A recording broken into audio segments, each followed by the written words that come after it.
ini berlaku untuk orang-orang yang memang itu gagap media sosial ya. Tapi kalau misalnya ternyata gimana kalau misalnya ada orang lain, ya orang sekitar kita yang memang melakukan itu bukan karena gagap media sosial gitu, tapi lebih ke entah itu dari faktor-faktor kayak kemiskinan atau mungkin ada faktor-faktor dari memang apa ya, yang aku lihat juga kan ini fenomenanya bukan Parakan aja ya, tapi kita meluas ke yang lain gitu. Ada banyak yang tadi yang ada istilah open BO, istilah-istilah lainnya gitu ya, yang memang itu apa ya, sedang populer di masa-masa sekarang ini karena memang pelakunya banyak dari anak-anak pelajar juga, terus juga dari orang-orang yang memang usianya cukup masih muda lah ibaratnya, dengan berdalih mereka butuh finansial gitu, dari sisi finansial. Nah, kalau misalnya ternyata permasalahannya itu muncul dari yang seperti itu, kira-kira bagaimana gitu untuk menyelesaikannya gitu, karena kan kalau yang namanya faktor ekonomi kita juga nggak bisa bantu kan, bukan nggak bisa bantu ya. Gini, kalau ngomongin faktor penyebab itu akan sangat banyak sekali ya.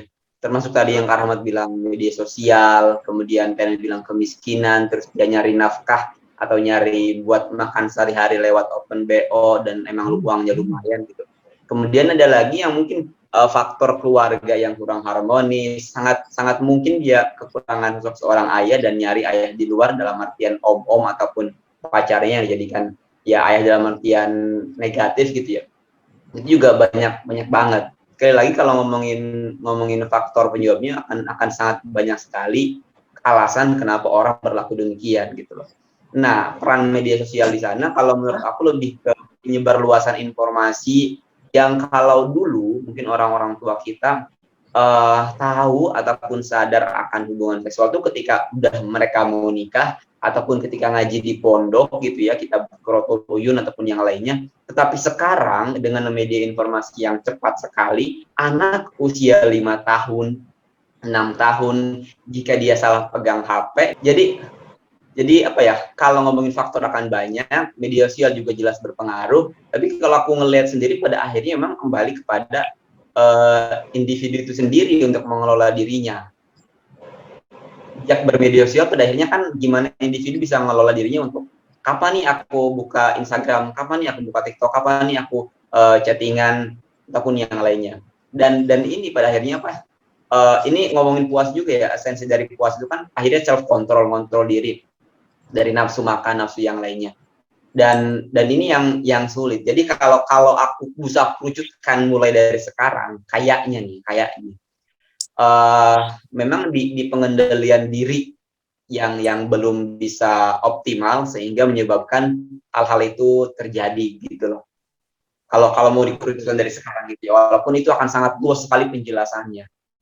Itu sih kalau yang aku pikirkan.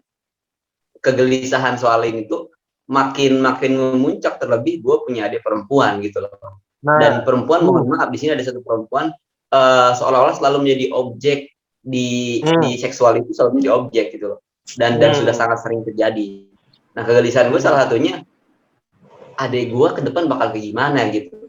Kemudian yang paling ini lagi, gue kan bakal nikah insya Allah, bakal punya anak. Nah, anak gue ke depannya bakal kayak gimana dengan circle yang sekarang aja udah ya kayak gini itulah amburadul gitu.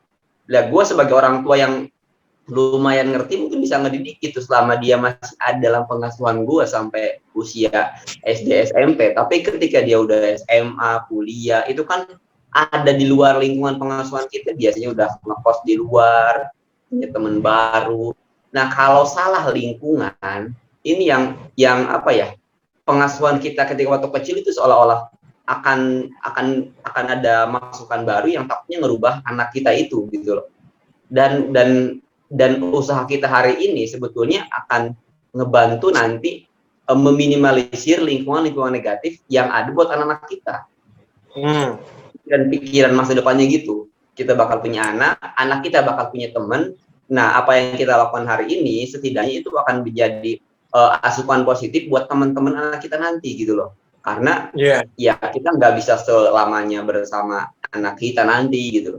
Nah, kegelisahan ini mungkin terlalu kejauhannya, tapi rasanya masih relate, masih logik untuk kita khawatirkan gitu loh. Karena kita di usia-usia yang sudah mau menikah dan mau punya anak, dan anak kita ya resiko untuk terjadi hal itu sangat mungkin sekali. Kita mungkin orang tua yang lulusan BK ngerti pentingnya pendidikan anak. Nah, di luar sana kan belum tentu orang tuanya sama kayak kita gitu loh. Ada yang acu nggak acu, asal hidup dan makan aja gitu. Nah, semoga aja yang kita lakukan hari ini mungkin ngebahas ataupun konten-konten positif lainnya bisa ngebangun itu gitu loh. Aku kegelisahan lebih ke sana karena punya adik perempuan dan akan punya anak juga insya Allah ke depannya gitu, dan semoga ada perempuan insya Allah. Amin. Nah, kalau gue juga, menurut gue hal ini tuh kegelisahan yang apa namanya, bertubi-tubi dan terus bertumbuh, karena ketika kita masih kecil mengetahui hal kayak gini tuh kegelisahannya kepada lingkungan. Kok lingkungan gue kayak gini, kok orang-orang kayak gitu. Ketika mulai tumbuh lagi, kegelisahannya lebih kayak, aduh, adik gue nanti ke sekolah ini nih gitu. Kegelisahan tuh bertingkat tuh. Terus ketika udah tumbuh lagi, waduh, nanti kalau gue punya pasangan semoga jangan yang kayak gitu gitu. Terus nanti kita bertumbuh lagi, waduh, anak gue gimana nih, jangan sampai gitu tuh. Menurut gue fenomena ini, kegelisahannya akan terus bertumbuh dan terus bertumbuh gitu tuh. Termasuk kepada diri kita sendiri untuk akhirnya gue nggak boleh melecehkan orang, gue nggak boleh ngelakuin hal-hal yang akan gue sesali ketika itu terjadi kepada gue dan keluarga gue atau orang-orang sekitar gue. Nah, kesadaran akan kegelisahan itu ngebuat kita punya self barrier juga untuk kontrol diri kita untuk tidak melakukan hal-hal yang kita benci sebenarnya. Ya nggak sih? Betul. Iya sih. Nah, terus ngelanjutin yang tadi Nenen bilang tuh ya. Bener kata Jutana tuh, sebenarnya fenomena ini faktornya banyak tuh, mulai dari tadi kemiskinan, keluarga, kalau kata Jutana tadi kebijaksanaan dalam kontrol diri tadi. Tapi kalau ngelihat dasar, ini diskusi aja, just discussion. Menurut gue dasarnya ya dari keluarga, kemiskinan, kontrol diri, dasarnya lagi remaja ini rapuh mentalitasnya dalam kondisi di zaman modern kayak gini, bro. Karena satu, mereka lebih banyak main handphone, pegang handphone dibanding bersosialisasi secara komunikasi, entah dengan keluarga maupun dengan lingkungan. Bahkan itu sudah terdidik kalau di zaman sekarang udah dari umur di bawah 5 tahun gitu tuh. Komunikasi di handphone udah sering banget. Anak-anak SD lebih sering lagi dan seterusnya. Nah, ngebuat mentalitas mereka jadi sangat rentan secara emosional dan mudah rapuh. Ketika rapuh ini nih mudah banget terisolir, mudah banget terpengaruhi, mudah banget terdistraksi oleh racun-racun, virus-virus masyarakat, virus sosial gitu loh. Gue segmentasinya coba diperkecil ya kepada remaja-remaja yang gue sedang coba didik. Kebanyakan memang mereka tuh punya kegelisahan, kegundahan, masalah secara mental yang gak stabil. Paling mudah. Mereka nggak punya tempat di mana mereka untuk mencurahkan kegelisahan mereka gitu. Itu yang ngebuat mereka berani melakukan hal-hal yang pada normalnya tidak akan mereka lakukan gitu loh. Tapi itu menjadi salah satu cara mereka untuk mengobatinya. Entah masalahnya itu dari ekonomi, dari keluarga, dari sosial, entah tentang kebencian pada diri sendiri dan lain-lain. Kegelisahan itu yang tidak mampu mereka kontrol, tidak ada tempat mereka untuk tuangkan, tidak ada telinga yang bisa mendengarkan, akhirnya menganggap dirinya jadi nggak berarti, nggak berharga lagi gitu loh.